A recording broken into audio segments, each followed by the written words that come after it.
What's up, guys? My name is Ryan Zamudio. I am a local loan officer, pro bodybuilder, volleyball fanatic, all sorts of different things. But one thing that I take the most amount of pride in is I have an awesome Rolodex of highly successful, highly driven people. And I'm joined today by exactly one of those. I'm joined by Sammy DeStefano.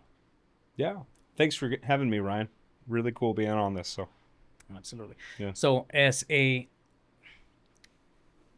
frankly quite a successful real estate agent here on a local level, I think about real estate if we really zoom out a little bit, and it's an industry that you enter with the equivalent of going to a deserted island with no more than like a t-shirt and like half of a sandal, right? And then you're Yeah. expected to go and make a name for yourself. Yeah. Looking back for yourself, was that daunting at all?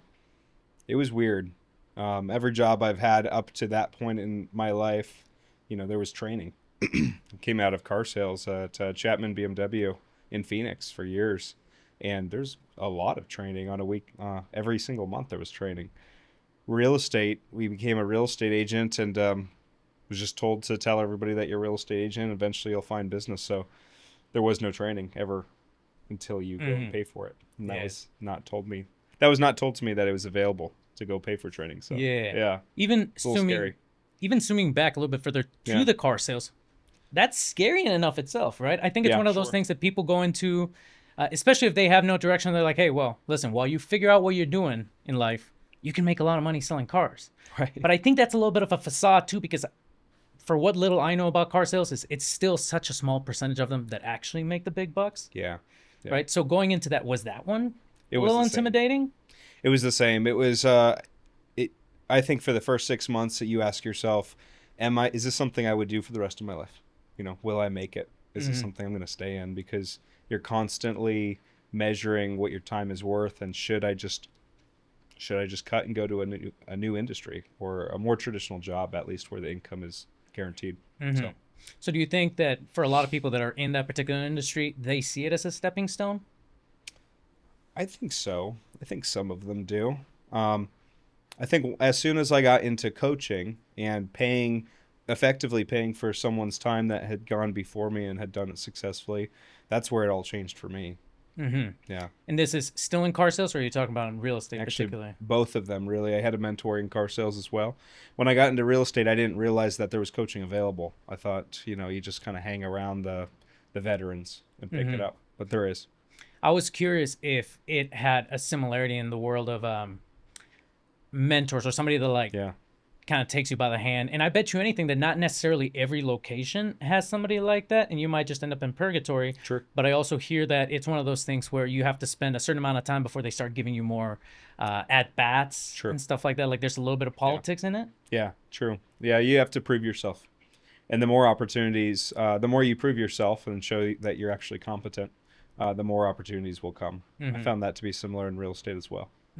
Yeah. Did you find that it helped? I mean, I'm sure sales are sales, right? So Sales are in sales, like yeah. that definitely helps no matter what. But do you think that there was still a big gap or a small gap in going from selling cars to selling real estate? Yeah, almost no gap. I was selling BMWs in sales, management, and finance for 6 years. When I went into real estate, it was very scary for 2 or 3 months, and after that, something clicked in my mind where I realized that this is the same job. These are the same people. It's just a different commodity. It's a house over a car. And I think I've said that before, and a lot of people doubt it and they're skeptical for good reason, but it's the same. We're all human. We make the decision of buying something in the same way regardless of its price. So Was there a particular turning point where you knew you had to get out of the car industry? Because I mean, you yeah. were seeing some success, right? Oh, Like you had sold yeah. what? Like I think the number was something like over 600, Yeah. 700, something like that. Yeah, 600, So 700 in you were 6 years. doing good. You could have stayed. Yeah. No, I definitely could have stayed. I was the thing that had gotten me out. This was really interesting. Was I was never interested in real estate. The thing that got me into real estate was COVID. When COVID happened, the car industry kind of turned on its own people out of scarcity. They were scared of what was going to change in the industry. They were scared of if they were going to make as much money, and they started mass laying people off. They started treating people pretty horribly, and I wasn't ever laid off. But my goal up to that point was to own my own luxury car dealership at one point, you know, and I was being groomed by the general manager for that. I chose to walk away because, frankly, I didn't need the job. I had learned enough sales skills from management. I had saved enough of my money that if I wasn't being treated well, I wanted to find somewhere where I could be respected, compensated fairly, and I enjoyed doing what I did every day. Mm-hmm. That's why I got into real estate. And then over the years of selling cars, it was funny, as I sold about 96, 97 cars to realtors over 6 years. And they were probably my least favorite client to work with, honestly. I didn't like it because they would come in expecting that everything I did, they already knew, because they say sales is sales. I do what you do, and while there are similarities, they didn't realize that there's not $50,000 of markup in a $60,000 car. Yeah. Like they would be so unrealistic. And when you buy a car, you have to write down your income on the credit application. So I knew what they were making, and most of them were making under $50,000. It was nothing interesting to me. There were 3 or 4 that wrote a substantially higher income, and they were actually really decent to work with. And that's what created the curiosity for me. What is the difference between those 4 compared to the 90, And so. Did you start kind of dipping your toes into real estate while you were still at the car? Like, did you start meeting? No. Did you do any lunches? Not at all. No, not at all. You went like just jumped in. Yeah. Really? And it was because, I had grown up with Dave Ramsey. I was saving money. I think my parents taught me how to use money pretty well and invest it and not live off of 110% of what you make. And it was only because of that I had the flexibility. I had friends that were realtors. So when I got in, I asked them, what do you do to get business? Mm-hmm. I guess we had a few coffee meetings, but it wasn't very helpful compared to just hiring a business coach for myself. So, yeah. I mean, I found even in my own personal experience, it's one thing to have friends or colleagues that also do it for a living, and then a completely different thing to have a true coach. Because I don't know if I had told you this, but I had actually done real estate many years before I ever got into the loan industry. Back when I was like 20 years old, I had gotten into real estate. Yeah. And the people that I thought were my mentors were just agents doing their own thing that happened to kind of let me sheepishly tag around and maybe learn a thing or two. Yeah. But even they were successful. One of them is still in the industry. The other one, I'm not really sure where he is, but I hope he's well. Yeah. They were at a point in their business where they still needed to work on their business. They didn't exactly have the time to take on a brand new agent and really show them the ropes. So it was more like hey, I'm going to be at an open house. You're welcome to come. But they didn't, I didn't exactly get a text saying, hey, show up at blah, blah, blah. Like, you're going to learn a thing or two. It was more like whatever I chose to do.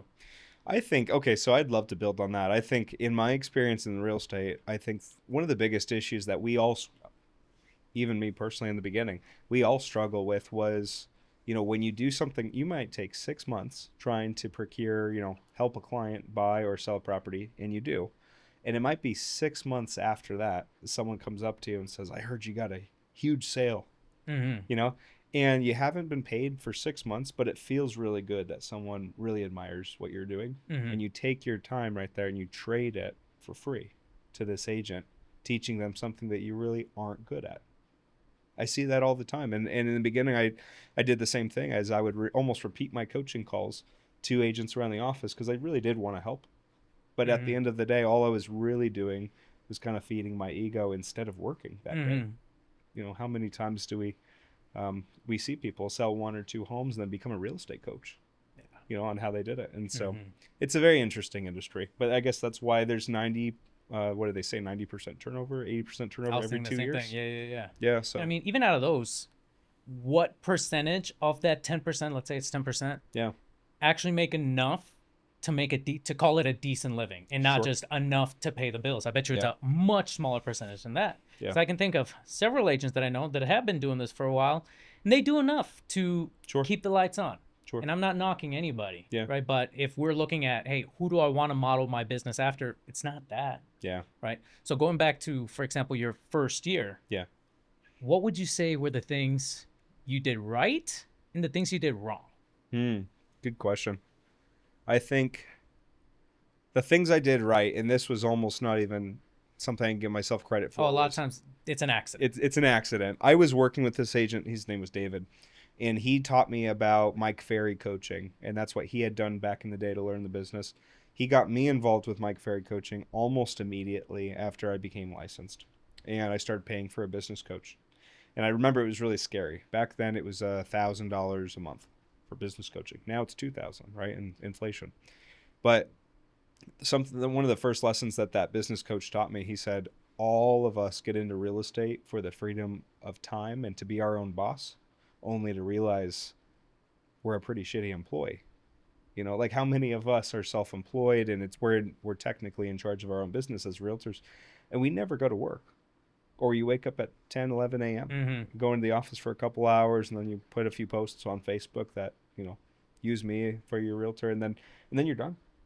And so I had to completely restructure how I spent my day. These days, it's very different from my first year. But my first year, I think I worked enough to get some results. Compared to here now, it's the only thing I can give credit for that change is the business coach kind of telling me to work more and actually have a schedule, treat it like a business. How soon into it did you get the coach? Did you try on your own? No.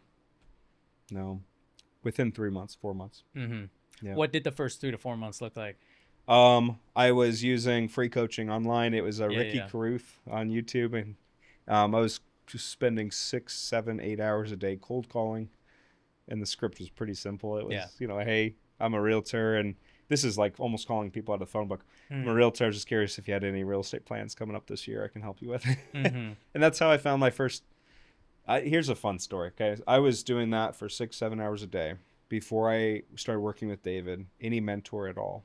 I was calling around Arcadia. Arcadia, for those those that aren't in Arizona, it's a good price point neighborhood. And I got talking with this guy. His name was David too, and he said, "Yeah," he goes, "I'm interested. Come on over. Tell me what my house is worth." I was ecstatic. I walked up. I had sold him 2 cars.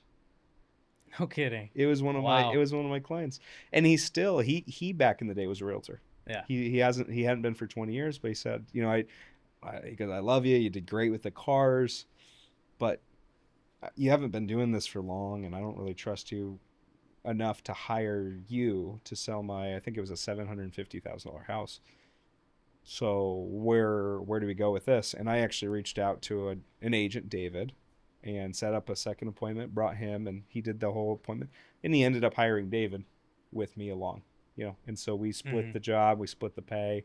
And that was my very first, but I was cold calling just to find one of the people I probably should have been calling in the beginning, so that was really fun. Yeah, that makes sense. Yeah. Then even after you get the coaching, it takes a while. It's not necessarily like you get coaching and typically by the end of that month, you're already producing at a very high level. True. Yeah. Right. What do you think were some of the biggest things, some of the biggest takeaways or the biggest light bulb moments that you had when you got the coaching?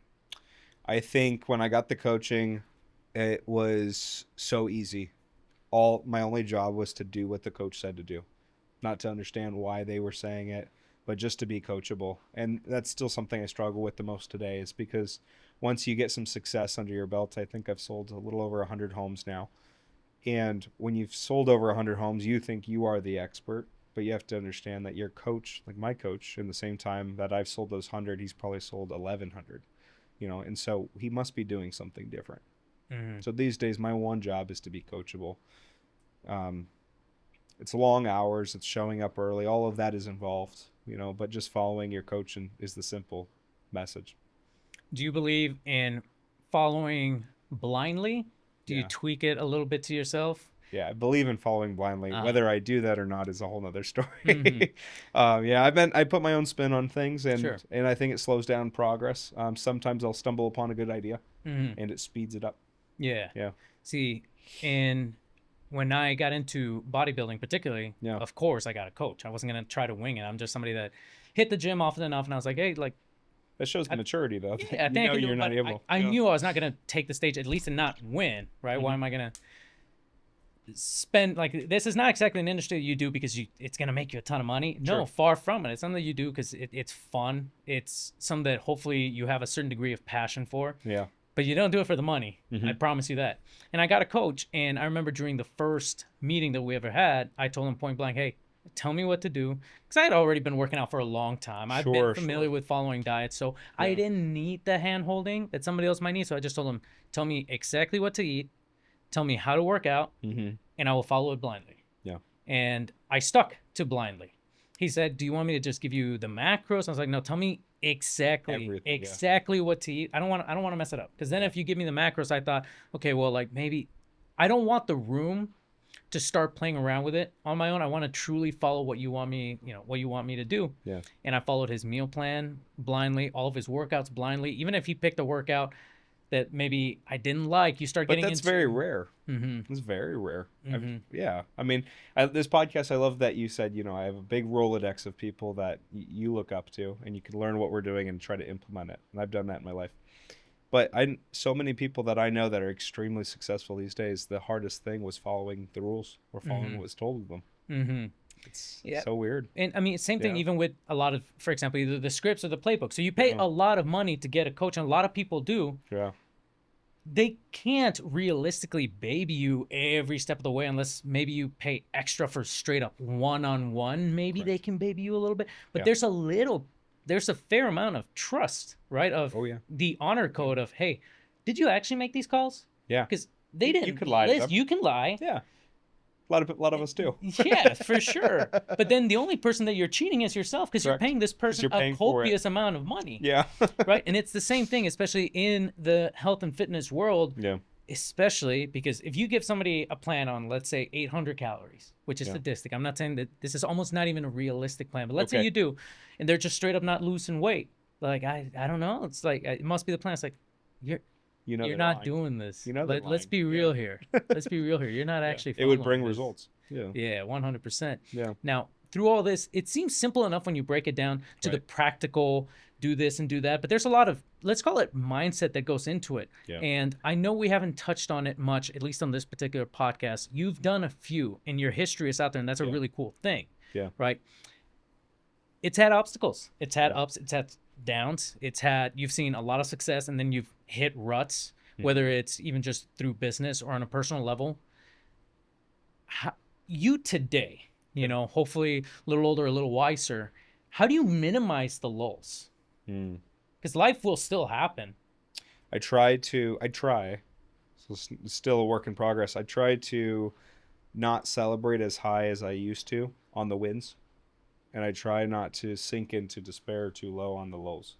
Because there are scary times in, the car sales and real estate, it's a commission business, which means if you don't do anything, you don't make anything. There's not a minimum. And everyone's always asked me that, is that scary to you? That you truly, you could actually make zero this month. It's never really been zero. I mean, it's true, you can, but it's never really gotten that bad because as long as you follow what's told of you, you don't get to that point. And so I have to look at, more of the process compared to the results that it brings. And then the results seem to come. Mm-hmm. You mentioned that, I mean, same thing, right, in car sales. And I was going to ask this earlier when we were in that particular subject, but it's 100% commission. It's 100%. And during the whole COVID thing, they were still laying people off, even though they don't really pay them. Is it just like maybe to save on benefits and stuff like they that? never laid off a salesperson. They laid off everyone else: management, finance, service. Yeah. The same thing happened in the mortgage industry. Really? During the huge contraction that we've seen over the last 2 years. That's still going on, right? Sure. It's still a bloodbath out there for Absolutely.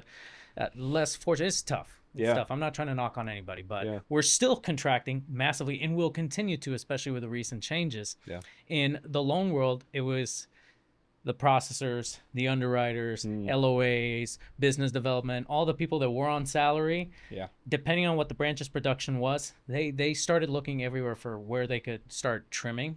Sure. But they never really looked at the loan officers. No. They're not really Because they're not paying you. you unless they make money. Yeah. Yeah. And how beautiful. Like I might be different in this, but if I can go back and make all these decisions over again, I want that. It might be, you and I might just be weirdos, Yeah. But at the end of the day, is like, if you have, they say there's no ceiling to sales. Technically you can make as much as you want, right? And that's cool. But there's also no bottom, right? It's you can make zero, or I guess there's a bottom, you can make zero, but it's your worth. It's how much are you worth And if you're following a coach and you're showing up early and getting to the office at 7 a.m. and you're working 10 or 12-hour days, your worth is slowly going up. And the clients around you see it, and your employer sees it, and your paychecks get bigger. Mm-hmm. Funny how that works, Your Yeah. paychecks get bigger, and so easier said than done. But I've always loved that about sales. Mm-hmm. I used to be mad. I remember back when I was on an hourly or salary I don't know if you've ever had those days you feel like working, right? Yeah. And your shift comes due and you have to go home. You can't stay. Mm-hmm. I used to work in the bars and you could stay and make money, and mm-hmm. they would always cut you on time, and I'm like, I just want to work a little more. Mm-hmm. Sales have never had that issue. You can mm-hmm. you could sleep in the office if you want.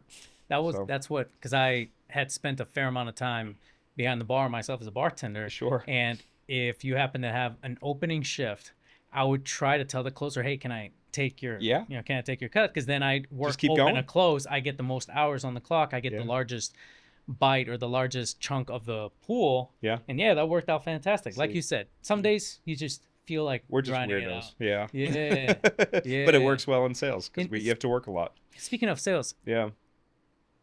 This might be an interesting question, but please. Are you somebody that embraces it as sales, or do you have more of an approach of like, I don't really feel like I'm selling?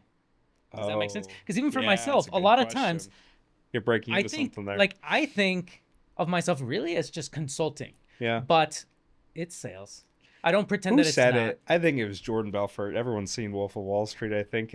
Jordan Belfort said, if you sell well enough, you can't tell, or people can't tell that you're selling. Yeah. And I think that's the only times I felt like a consultant. The biggest issue I've seen, one of the biggest issues I've seen in real estate is none of us try to be salespeople because, a salesperson, that's a bad word. Mm-hmm. Right? We think car sales, which is funny enough. Yeah. I was in car sales. And, we are a salesperson. So I embrace being a salesperson. And for my clients, whether the home is, $300,000 or it's $3 million or it's $8 million, I tell them, I'm like, what we do isn't very complicated. Mm-hmm.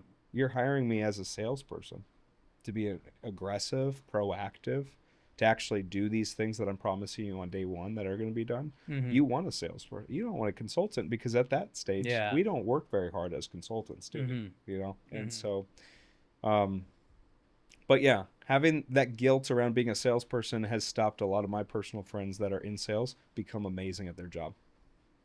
Because they're in sales, but they're not embracing what the job is. I think it's finding a way to bridge the gap, right? Because I also find that if you detach yourself a little too much from being a salesperson, then you stop educating yourself like one. You stop training like one. You stop scripting like one. It almost is a cop-out for like, I don't want to be a salesperson. And you end up worse. Yeah. And I think the worst part about being in sales is when you start coming off as a salesman. Mm-hmm. You are the most dangerous when it's under the radar. They have no idea that you're selling. Yeah. And it's a little different when we are in a service industry. Yeah. We're not selling an object. We don't, I guess in theory, it's harder. Yeah. Sure, we make some more money if you buy the more expensive thing. Right. But it's not worth it, nor are we really enticed to point you in that direction. I mean, same thing, for example, as far as loans.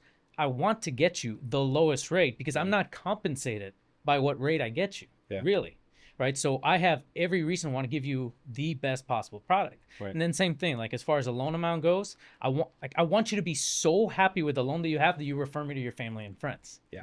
I don't want to think like, well, I'm going to try to get them to get the highest loan amount possible so that I can make an extra few $100. Yeah. No, it makes no difference. Yeah. So where the sale really happens is in showing our value. Yeah.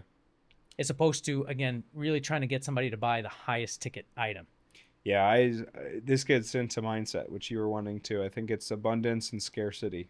I've learned in the beginning of the business, I was more scarcity mindset. I was like, I need to grow this business. I'm new at it. I haven't made any money. I need to make some money. And you start there. There's no way getting around that step. There's no way to, except for just getting through it. But when you break into abundance, you realize there is unlimited business. If we were both loan officers right now and one of our friends called you up and used you over me, I mean, it wouldn't matter to me because I go out every single day and I call and I look and I find people that need my help. And there's 4 million people in our county. Mm-hmm. So lucky us. Right? Yeah. Because I know I'm not going to get through all 4 million people in my lifetime, probably. Mm-hmm. So, there's unlimited amounts of business, and it takes a while to break into that abundance mindset, I find. Yeah. You nailed it. And I thought about this even before we stepped into the room. There's this period of time. There's almost this lull that I wish I could help others overcome. I just don't know if there's a way. So, for example, when Yeah. you're brand new to the industry, there's a period of time where nobody would use you. Sure. Your own family probably wouldn't really even want to use you because this is such a big deal. Yeah. Right? This is such a. They have to feel comfortable and confident you can do the job, and they don't. 100%. You're right. Or they stand to lose a lot of money. They might love you a lot, Yeah. but there's a period of time, especially when you're brand new. And I can say, for example, if you've never done a loan before, Yeah. it's hard. I would imagine. think like, oh, there's a I lot imagine. of fail safes. Trust me, you can't mess Yeah. up a loan. That'd be the biggest lie I ever told you. Oh, you can Yeah. mess up a loan. You can mess up a loan. Frankly, so easy. It's such an easy job to mess up. So every single day that we go into every single transaction, that's another thing that you have to really get used to is it's a heavy cross to bear. Yeah. Right? Did you ever think about that? Right? Like when you're selling cars, like what can really go wrong? I guess in theory, you sell somebody Not a much. product that they don't really Not much. love the car. Maybe Yeah. they call and come back and they're like, hey, I don't feel like this is the product. No, that- I mean that happens, but I think at the end of the day, in cars, your job was to get in the middle of a sale and you get paid. Mhm. Real estate and loan officers. I think this is really fun to me is when you are a real estate agent or a loan officer, if you do your job well, you're going to leave your client thinking that was really easy. I don't even know if they deserve that kind of pay, which I used to fear. Like, I don't want them to think I'm overpaid. Well, now I tell them ahead of time, if I do my job well enough, you're going to think we are overpaid because you didn't experience any controversy in the deal. And now, and then they see it happen and they go, oh, I guess you were right. How easy is it to screw up a loan or to even leave $20,000 on the table when you're helping someone purchase or even sell their property? So you say the one wrong thing and they had no idea they could have kept $20,000 in their pocket. Yeah. So it is fun. It's fun to see. It's fun when it gets to being fun. Yeah, it's hard at first. Early on in my career, I remember thinking, especially the first couple of loans, this is a heavy cross to bear a little bit. Yeah. Right? It's a little daunting to think, hey, if I do this wrong, somebody's homeless, especially in a purchase. Yeah. Right? At least during a refinance, something goes wrong, they go back to where they started. Right? Yeah. Can I build on that? Yeah. When you are new, so here's the thing, is all of this is true. It's hard when you're new. And here's the danger in this industry for both of us. And really for our clients is when you're new, would you agree? You probably sound a little different than you sound 5-10 years into the business. Absolutely. Okay. Can you hear that when you talk to other loan officers on deals? Can you hear their lack of confidence? All the time. Absolutely. So a big thing that I found is the reason that the clients that I work with choose to work with me is because it's so easy for me to hear that in an agent. And it almost sounds evil, but as soon as I can hear that you're not confident, it tells me a few things. It tells me that you may not even know how to do the form, so I'm going to offer to help you. And if you take me up on that, you're telling me you're new. You may not know the contracts. Well, you don't know the contracts. Even agents 10 years in the business don't know the contracts because every few months the state of Arizona is updating the contracts. So if I know a clause that could make my client $5,000 or out of your client's pocket, and I'm also helping you fill out the contracts, how much more money is my client going to make? I'm controlling both sides of the sale, and the only reason that's possible is because you're new and you need the help. Yeah. And I guess in real estate, maybe it's the same in loans. I find a lot of people, they underestimate what the job is, and that's okay. That's called normal, because they think it's easy. But based off of them thinking it's easy, they will hire someone based off of a relationship. Oh, they were an amazing neighbor for 4 years, 5 years. She's always been so nice, and she's a realtor. Why not use her? Right? But if she doesn't know her forms and she's not doing transactions on a monthly basis because everything's changing on a monthly basis, they never look at the track record. And I guess, would you agree that it may be important when hiring an agent to know what they've done even this past year. Absolutely. Right. That's one of those, So- again, really hard things to translate to a brand new agent is Yeah. because, a little bit of the industry is you are going to bite the bullet a little bit that first year, It's that just experience. even that second year. And I Yeah. think one of the best things that I could have done, and I did, Yeah. going into the industry the second time, because I got out of it back when I was a real estate agent, I came back a Ah, loan officer, okay. right? Yeah. And one of the best things that I could have done that particular time is the realization, the knowledge Yeah. that this is going to be excruciatingly difficult for at least that first year. Maybe Yeah. maybe I hit the ground running. Absolutely. Maybe I'm a prodigy. I'm not going to bet on that, Yeah. right? Hopefully, Yeah. but I'm not going to bet on that. You may be a prodigy. You still won't be as sharp as you are 5 years in. Mm-hmm. So yeah, I think that I think just the experience in the business. The only way I know any of the things I just went over is because I got screwed. Yeah. Right? Is my client lost that $5,000 because the other agent was a little better with the contracts, and afterwards they were nice enough to tell me, "This is what I did to you." Yeah. You have to learn from your mistakes. It reminds me of, have you ever done jiu-jitsu? I haven't. No. So I've done a little of it. Okay. Just a little bit. Yeah. And it's kind of funny because obviously you start off as a white belt that doesn't know a thing. Okay. And you're kind of the punching bag to every single person that's there. The people that are really, really elite, either the brown belts or the black belts, Okay. they'll go the easiest on you. They'll just kind of have fun with you, and they're there to teach you. But especially the blue belts that are the ones that just took it one step above, and they're still incredibly talented. Yeah. They're the ones wanting to almost roll you into a pretzel, and they will. And there's nothing you can do about And it. you And it can learn kind of from it. sucks Yeah. when you're new to a particular gym, because every single time that you go in, you're like, I'm getting messed up today. Sure. Everybody's gonna tie me up. It's gonna be brutal. Yeah. And you do that month after month. You're at the very bottom of the totem pole. Yeah. And you don't even realize this. Before you know it, maybe you get like one stripe or two stripes on your white belt, and for the most part, almost everybody at the gym is still kicking your butt. Okay. And before you know it, a fresh class comes in, new total white belts, and you start rolling with them. And before you know it, you're tying them up. And for the first time, it's like this light bulb moment of like, oh my God, like this I is how it actually works. do know something. Because Yeah. prior to that, you genuinely feel like, I don't even know if I'm learning anything. Sure. I feel like I'm making no progress. Everybody that beat me yesterday still beats me today. And I don't even think I'm even remotely close. If anything, you have to really start taking pride in the little things. Like, hey, I lasted like 10 more seconds rolling with this guy before he messed me up. Great. Right. And you leave all sorts of bruised and like messed up. Yeah. But then finally, when a fresh batch of newbies comes in, you realize, wow, I am so much further ahead from these people. Yeah. And it's the same that I've found in this industry. When you surround yourself with the best of the best, you don't see very often how far you've come. You still look at some of these mentors and you're like, man, like True. these guys really got it. Who am I? Yeah. But then before you know it, you have somebody new. So you come across a transaction where the other agent is completely brand new and you're like, let me help you. Yeah. I've been there before. Yeah. And help them, but serve your client Of at course. the same time.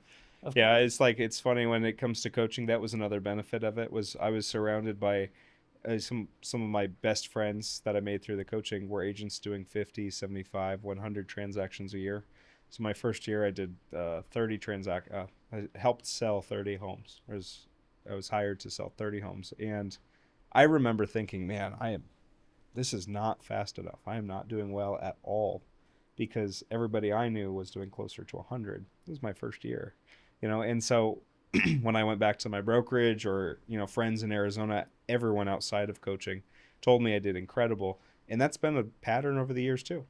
You're not happy. If you're hanging out with only black belts and you're a blue belt, you feel like you're horrible. If you're a blue belt and you're hanging out with only white belts, well, you're the largest guy in the room. You need to find a new room to be in. So, coaching kind of puts you in that you're always the small fish. Yeah. Yeah, you're always catching up. It's huge to be able to recognize that, though, and to know that you'd rather be the small fish. Because Absolutely. I'll be honest, I know people that like hanging out around certain groups, frankly, because they just probably feel a little bit better about themselves. Yeah, And they're I like comfortable the there. feeling. Yeah. There's just no growth. Sure. Yeah. you yeah. know, you with- have to get over that ego. That's a challenge too. I've found now more than ever, and probably this is a pattern that's probably going to continue even over the course of the coming years, but I went from growing up extremely introverted Mm. to polar opposite around 18, 19, extremely extroverted, like genuinely out, could not be around people enough. I always wanted to be around people. Okay. And I came off too much, Yeah. right? If I look back to me then, even I would have said, chill Yeah. a little bit. It Just was a calm little down. much. And it required some tweaking, some calibrating to end up to a more mild mannered demeanor that Yeah. just serves me so much better. But I found as I grow older and older, my circles get smaller and smaller, that I'm probably more introverted. Not really, but Yeah. more introverted than I've been in a long time. And that's just because I'm not really actually more introverted. It's more so I'm more Confident? selective. Well, Yeah. confident, but also more selective of the groups that I'm around. Are you? And Yeah. it's really hard for me, and almost to a fault, to really seem like I'm having a great time, such Yeah. a great time when I'm around a group where I'm like, we really don't have anything in common. Yeah. Yeah. And we find pleasure out of that. I think guys like you and I is, being the smallest one in the group, it changes from I don't want to just have fun everywhere I go. I want to watch these people and see Mm-hmm. how they live and I want to learn from them and take Mm-hmm. from them, and and you'll always be giving. It's funny. Every time I've met someone that I feel like I'm surprised they even want to be around me because they're doing so much more, they're so much more successful than I am. I always ask at the end, "What can I do for you now?" And so many of them say, just do what I told you to do because it's fun for me to see you grow based off of my instruction. That's free. It's amazing Mm-hmm. to me that that's free. Mm-hmm. They want to see you do well, but you can't do well if you're always just trying to enjoy yourself and, play Mm-hmm. like we were when we were younger. Yeah, for Yeah. sure. So, I found, even especially with a lot of those groups and the phenomenal friends that I truly call them friends, extremely successful friends, yeah. is I learn a lot just by observing them and being around them. But if anything, I'm going to approach them and say, hey, how can I help you today? Hmm. Right? That was a big pivot. I think a lot of people, especially early on to, I don't know, the self-employed entrepreneur world, you're almost going to every single networking event hoping somebody almost discovers you, Yeah. finds you out, and it's Yeah. like, oh, I wonder You're reactive. who here can give me that Yeah. shot, Yeah. right? And you realize eventually that's probably the worst possible approach. I mean, the networking Yeah. is great, but if your approach is what can people give me, Yeah. you won't come get off much. that way. I have a question for you. So in just, we're similar in that way as we always seek people around us that are good at something. And back then I always tried to take first, I was like just a sponge, wanted to learn their secret and implement it in my life. Now I go up to that person and I try to offer the most valuable things I can think of. So Mhm. if I know anything about sales and they're in sales, I say, here are the things that have just changed my business completely. And it plays, it's the law of reciprocity. Yeah. And so they then turn around and share something with me that I know was way better than what I shared with them, but what I shared was the best I've got. How do you do that when you're in a room with someone that you really respect? How do you go about that conversation? How do you introduce yourself Mhm. these days? More often than not, it's somebody that I already know, at least to a certain extent. Okay. And I'll make the approach, nothing particularly fancy. I'll explain how I happen to know them. And I try to understand a little bit more, like go a step deeper, because they always seem to show a certain something to the audience. Yeah. Right. And I try to dig one step deeper and be like, well, hold up. How does your business actually run? Yeah. And the more that they actually start telling you a little bit about that, more often than not, you might find a bottleneck somewhere, Mhm. and that's where that Rolodex that I'm talking about comes in really handy. Where it's like, hey, I might know somebody that can fix your issue, even if it's not myself. Oh, so you're just giving. Yeah, being a connector in any way that I can has been phenomenal, and it's never about like, hey, I'm doing this for you so that maybe one day you can give something to me back. Yeah. But Alex Ramosi talks a lot about building as large a runway as you possibly can. The larger the runway, the bigger the plane, Yeah. I think is the analogy. And as far as I'm concerned, I will like spend that. the next 10, 15, 20 years building that runway if I Yeah. have to, and just doing it out of sheer goodwill. Yeah. Because I do genuinely get a certain degree of enjoyment and pleasure when I see it like, hey, I made this happen. Yeah. I might not be getting the credit for it. I know, they know, but it's not about me. Yeah. I think I'm somebody that does not necessarily need their name in lights as long as I know that I contributed to something amazing That's powerful. happening. Yeah. You know, when I think about the saying, you are who you hang out with, you are the Sure.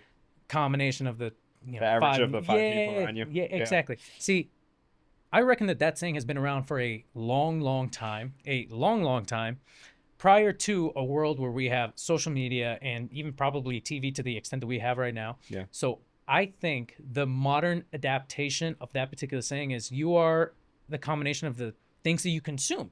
Right. I think Yeah. it's evolved not just to the people that you have around. They're still going to have the priority in terms of what kind of impact they have on you Wow. day to day. Yeah. But it's everything. So, okay, maybe you're not hanging out with anybody. Yeah. So you can't really say you're not hanging out with anybody. But you're But consuming you're consuming garbage. Yeah. You are the culmination of everything that you are consuming. Yeah. And I don't know if off the top of my head, if the only thing that you're consuming is like, I don't know, Rick and Morty late at night, and then first thing in the morning you're you get what I'm saying? I do. And think about this. Oh my gosh, I love the segue. So in the Mike Ferry community, it's like, you have to pay a lot of money to be a part of that because you're in the coaching. But when you're around agents that are constantly doing so much business, what it relates to for like clients and like normal people that aren't in the industry, those are people that are getting hired 5, 6, 7 times the amount of times you are. That means other people find that much value in them. When I talk to these people, or when I call them, or I see their social media, it's all about, I'm so excited for the opportunity that's coming with this change in the NAR settlement. I'm so excited for this opportunity because interest rates are really high now and the market's about to change. I'm so excited about all the opportunity. You go back to your brokerage or friends that are not trying to better themselves, or they're not paying someone for their time and mentoring. What do they all talk about? Mm-hmm. Like, I wonder if we're going to be in the business in a week. Yeah. I wonder if this is going to crash and burn. And they're scared. They're genuinely scared. They're allowed to be scared. But I'm also allowed to choose who I spend my time with. Mm-hmm. And so with my personal brokerage and any brokerage in the city, I feel like there's very few that I would ever choose to be around those people. Not because they're amazing people. I love them. But their mindset's weak in the way of if they feel like the business is about to end for them, they're correct. And if I hear that on a daily basis, it's going to lower my value. And I don't think as many people will hire me because I'm going to go into these appointments not confident that I can really help them, not comfortable that we're in a good market. Yeah. Or would you hire me if I felt like the business is about to crash and burn in a month? Yeah. How much money am I going to help you get? So it is just interesting. But once you elevate yourself with the people around you, kind of like me meeting you a few weeks ago, right? Yeah. Is you're always positive. You're always talking about what you want to learn next and what you can achieve. You've connected me with several people that have fixed problems in my life already. So what you just said was true. Yeah. Like you're a person that I would choose to be around because you're going to elevate me in the way I look at life. I've cut off the news. Of that course. was a big one. Yeah, Don't watch the news. Was it you that just recently shared something on social that said something like, my response to anybody who asks me about the recession is, I'm not participating in the recession. That was me. That was you? And that was from my coaching community. Someone said it too, is I'm not going to participate in the next recession. I love that. See, going back both to that particular point, but the one that you were talking about just before that, I'm a big fan of taking or adopting frames that are useful. So even if it's a fallacy, even if it's silly, like anybody can be like, you're dumb if you think you can't participate in the recession. It's like, listen, you might be right, but that's such a useless frame. Doesn't help to me. say So even if mine is silly, it's more useful to say, I'm just going to control it anyway. I'm not going to play that game. Again, even if it's a fallacy, everything it's is more silly. useful. Everything is silly before it's true. Yeah. So, it is one of those things. I love that. But it's only about, we only get that. You got that from me on social media. I got that from someone else because they said it. And I heard it and I was like, wow, that's amazing. Same thing when we watch something from Alex Ramosi and we learn and then we post it and our friends love it. It's the same thing as they're becoming, what you said, bringing the content that we take in is who we are is powerful. I think that's really true. So without knocking the other side of, I guess, seeing things, same thing, right? Like some people might have an approach of life will be as is and, the universe will decide for me.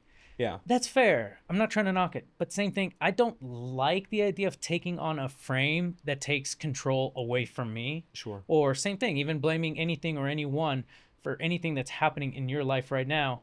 even if it's perfectly justified, Yeah. and obviously I'm not coming up with it. I vividly recall how many times Alex Hormozi has talked about this specifically. It's like, it's just not useful for me to say not I am useful, this yeah. way because my mom this. I'm this way because, I am going downhill in my industry because NAR and Yeah. rates and stuff All like the that. things, yeah. It's a fair thing to say, hey, the industry's tough when rates are insanely Yeah. high and all of this is going down. Yeah, sure, no doubt about it. But it doesn't serve me in any way, shape, or form to play victim to Yeah. what's going on. Mike Ferry says something along the lines of, because markets go like this, they go up and down, right? And so we're going to have to change how we do business constantly. And Mike Ferry says the market never dictates my income or my level of success or the number of homes I sell. It only dictates the number of hours I work. And if you think about that, in 2021, you're in loans, right? Yeah. Large amount of the business was refinance, right? And rightfully so. I mean, the whole world should refinance if rates go down to 2 or 3%. And that's not business you really need to look for. Mm-hmm. Maybe some of them, but they know you do loans, they're going to call you. And so the amount of hours you worked may be lower to get that much business. But when rates are 8%, it doesn't mean that you're now out of business until rates come down. Mm-hmm. It just means you need to work a little longer in the office to find the people that do need your help. And that's like, that's the market we're in. Yeah. I'm having to work a lot right now, but Mhm. I'm trying to find the enjoyment in it, and Of course. people are grateful. So You're controlling what you can't control. yeah, One of my favorite coaches in the mortgage side of things, and just a badass chick, is Shayla Gifford with Guild Mortgage. yeah, Phenomenal. And even on a personal level, I have so much respect for her, and I'm lucky enough to have had a consultation with her. She's awesome and a great coach. On one of the calls that I attended with her, she said something that is phenomenal. She said, look at and she's talking to a room full of loan officers, right? Okay. And she's like, look at the 2021 year that you had. Here comes the cold water. Newsflash. You're not that good. yeah, Now hold up. yeah, Look at now your 2023. Good news. You're not that bad. yeah. I like Right. that. So it's good about, reframe. it's a great way to put it, because we just came off a really weird combination of most people's best year ever, followed by the worst possible years that the industry has ever seen, with a combination, with a perfect storm of really high rates, not all-time high rates, Yeah. but the perfect combination of really high rates and really expensive real estate. Yeah, Once upon a time, Arizona was a True. cheap place to live. We're not there anymore. we're gone. Yeah, that's true. We're not there anymore. Yeah, So going back for yourself, you did come from, frankly, very humble beginnings, where a lot of the what people are seeing right now, somebody that can talk very, very well and sell himself at a very high level, was not always the case. If I recall correctly, you mentioned that once upon a time you even really had a hard time with something as simple as eye contact. yeah, Right? absolutely. Yeah,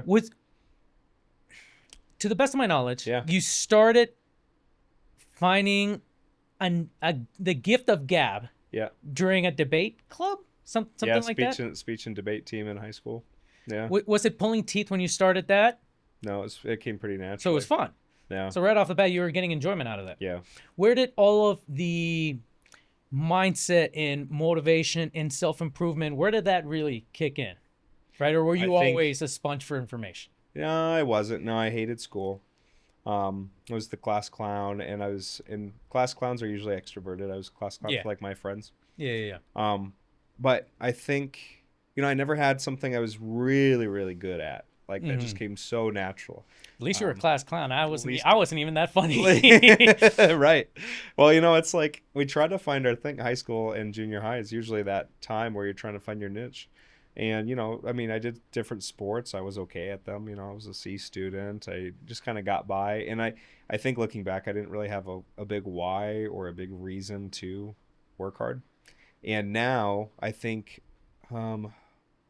let's see, where'd the most motivation come from?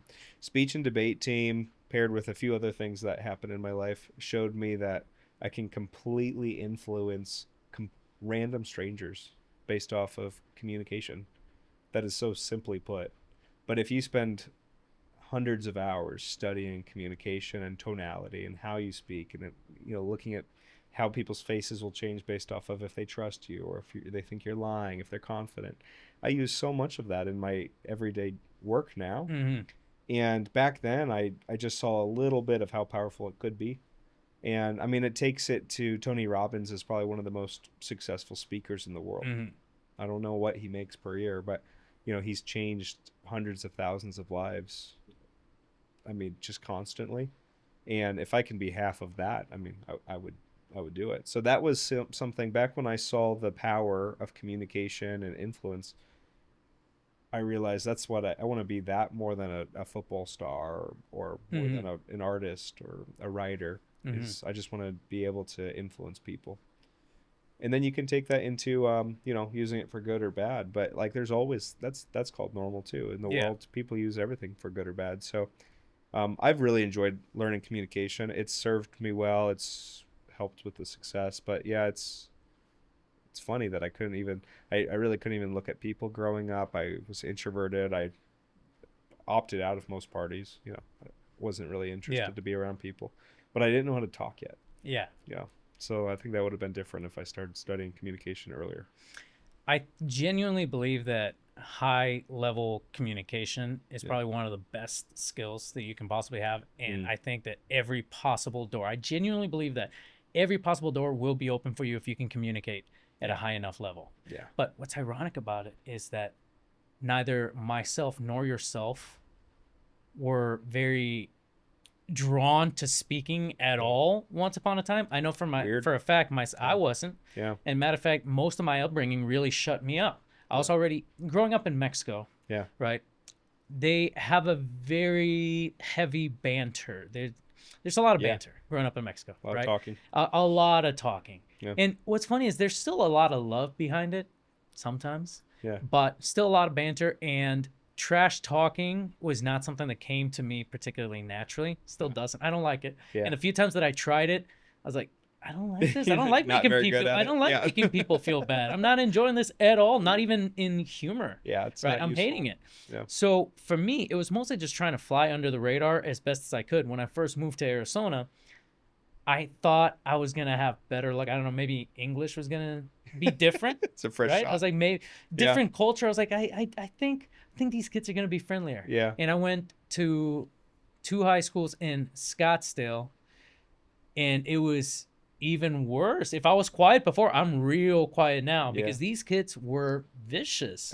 I mean, some of these Yeah, teachers, I I was believe wondering, it. like, there's no way they don't have a fifth of vodka in the desk after, because these kids are Yeah. brutal. Yeah. I learned how to be even more quiet. So Sure. when I went to my senior year of high school in Cabo San Lucas, as I'm walking into my classroom, that's going to be my set classroom for the next 8 months or whatever, Yeah. I almost went in like with a hoodie on, not really, but I almost went in like just kind of like, Yeah. nobody look at me, nobody look at me, and I was blown away. I was beelining to the back of the class, Sure. and I was blown away by the amount of people that approached me on my way to take a desk that just didn't recognize me and actually extended a warm warning and said, "Hey, I haven't seen you before. My name is blah blah blah. Oh, Like, wow. so great to meet you." Yeah. And then I crack a little bit of a smile. And then another person comes up and is like, "Hey, you're new here, huh? It's really nice to meet you. My name's..." By the time I sat down, I was like all smiles. I was You're like, buzzing. I can't believe this. And fast forward the next coming months, I was still really quiet. I slept Yeah. through most of the classes. I barely got by, lots of C's, Yeah. right? Yeah. Some scary D's, but I made it through. But their warmth really created an environment that allowed me to kind of come out a little bit more and talk a little bit more and find out. Similarly to you, I was like, Yeah. oh my gosh, maybe I do have something to say. You see how much communication influences too. Just the few kids that were talking to you on the way back of the classroom, right? Mhm. Completely changed how you experienced everything, how you communicated. It woke you up. I see the same thing in my appointments. Talking with clients. That's what I'm addicted to. Seeing that you can take someone that has no energy or enthusiasm and within 5 minutes completely change them, where they're buzzing, talking about something they love and they're passionate about. Mm-hmm. It's so fun. Did either of your parents have a sales background No. at all? Yeah. My father was a police officer and my mom owned a small massage and acupuncture business. No kidding. Yeah. So after you graduated high school, what was the game plan? Did you go? Yeah, what was the game plan? Yeah. After high school, I mean, I think I got into restaurants, which led into sales, which led into what we've talked about. It was once I learned how to talk, restaurants and bartending and serving, it was it was the best lifestyle and income I felt like I could, do throughout college. And then, after college, I somehow got sucked into car sales. And I think it was the Mm-hmm. income back then, or the opportunity of income, that really caught my attention. And then what kept my attention was just the sales. And communication. Sales is communication. That's what I've learned. Really, really good sales sometimes is called consulting. Private consulting is sales. And then really, really bad sales is just called sales. And so that's why everybody hates the sales word, I believe. But if you were just if you were just to embrace it for what it is the study of people and communication and movement, and try to get as good as you can at it. Mm-hmm. I think some of the top income earners in the world are communicators and speakers and sales at the end of the day. So that's what got me into all of that, honestly. Mm-hmm. Yeah. If anybody was thinking of following your footsteps and going into real estate, I'm assuming you would recommend coaching, Yeah, no matter what. coaching. Yeah. Do you recommend either a particular program, or do you recommend mentoring under a specific agent in the area? Good question. I think there's, back in the day, I thought there was only one program that anyone should use, and that was Mike Ferry Coaching. And that's just because they've been around for a long time, and that's what I used. Now, I've completely changed my belief. I think any program that you fully commit to. I think if I went back and chose Brian Buffini or Tom Ferry and, any of these people, I think as long as I followed what the coach said, I'd probably be successful now. Mm-hmm. I know it's really hard because, kind of like we were talking about before, Yeah. there is a period of time of just grinding it out and building a name for yourself. I know if I had to speak to any loan officer out there, let's say a brand new loan officer, same thing. There's going to be probably a period of several months to a year, maybe more, depending on, I don't know, your communication skills, your charisma, maybe even, or even just the market that you're in. Yeah. There's going to be a period of time where people might like you, but you're going to have to grind it out for the first year, because I genuinely believe there's this period of time of like realtors looking at a loan officer and like, yeah, he's a cool guy. Wonder if he'll be around. Yeah. And then you have to almost survive that trial period. And maybe a year Sure. later, they're like, oh, this guy's still around. Yeah, let's do a deal together. You already got a couple of deals under your belt. And there was a lot of that. A lot of the partners that I work with today, from when we first spoke to when we first ever had a lead together, was a year or more. Wow. There was just a big period of time of just like So showing people. pattern. There's a big period of time of just showing people you're here to stay. Yeah. That you're not going anywhere, and that you're willing to do the hard work. There's a lot of value to that. That's how your family will look at you as a real estate agent, is they won't do business with you until they've seen a little bit of a track record. I think a year, 2 years is probably pretty decent. That's what I found. And then same thing, that's where I find that promoting, showing what you do helps a lot. Yeah. Sure, if you get so good that you just have this aura about you, good on you. Yeah. But if you were to use social media or any kind of marketing in any way, shape, or form, even while you don't have any deals, show yourself doing the calls, knocking on the doors, and show people what you're doing. Show the grind, and you'll start earning people's trust slowly but surely. And your first couple of months to year, maybe even couple years, depending, might just be showing people what a vicious, relentless hard worker you are. Yeah. Well, for those that didn't go to college and they joined real estate, I share with them, that's the thing, is they say 1, 2, 3, 4 years, don't expect many results, but do all of the work. That's a lot. That's a difficult thing to tell somebody. That is your college. Like that's the education that you don't get to skip school just because you got into real estate. Yeah. There's still a school of hard knocks. Is you have to show up every day and do it. Yeah. Yeah. Well, that's absolutely brilliant, Sammy. I think that about does it for us. So if is there any final nugget or any little piece, anything that you feel after everything that we've talked about just has to be said? No, I think, if there's anything in the world that I could do for people that are watching this, honestly, I watched a lot of these as I was coming up in this industry. And a lot of what I know and do well today is because I saw someone like myself, that had paved the way. Then they could reach out to me, so we can put that somewhere. I don't know how they contact me, my phone number online, but I think, and then on the other side is like, I guess, we're in Arizona. We're in one of the easiest states when you think about it, because Maricopa County is where 70% of the people live, and that's where we work. So if there's anyone that feels they know someone that could use my level of service or your level of service, and they're buying or purchasing or selling a home in Arizona, I mean, reach out. I'd love to interview for the job. But Agreed. yeah, That's perfect. Sammy, we got to do this again sometime. absolutely. Till Yeah. next time. See you, man.